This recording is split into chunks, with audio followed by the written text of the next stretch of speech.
آج میں ان تمام سیاسی جماعتوں سے کہنا چاہتا ہوں کہ ایک گرینڈ مکالمے کی ضرورت ہے،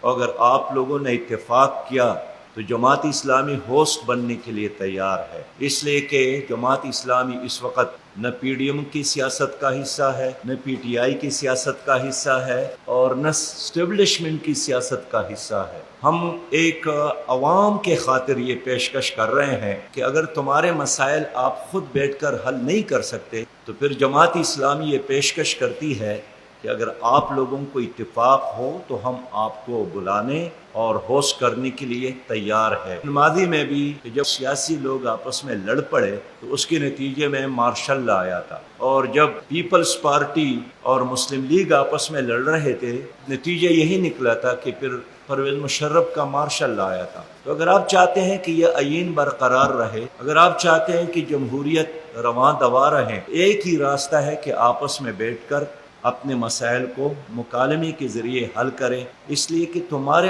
آپس کے لڑنے کی وجہ سے ہماری سوسائٹی تقسیم ہو گئی۔ لوگوں نے ایک دوسرے کو شادی بیاہ میں بھی بلانا چھوڑ دیا، لوگ ایک دوسرے کے غم میں بھی اب شریک نہیں ہو رہے۔ تو جو جنگ آپ لوگوں نے برپا کیا ہے وہ جنگ اب گلی اور کوچوں تک پہنچ گیا ہے، وہ شادی بیاہ اور غمی تک پہنچ گیا ہے۔ اس کا نتیجہ آخر کیا نکلے گا؟ تباہی اور بربادی کے علاوہ پاکستان کے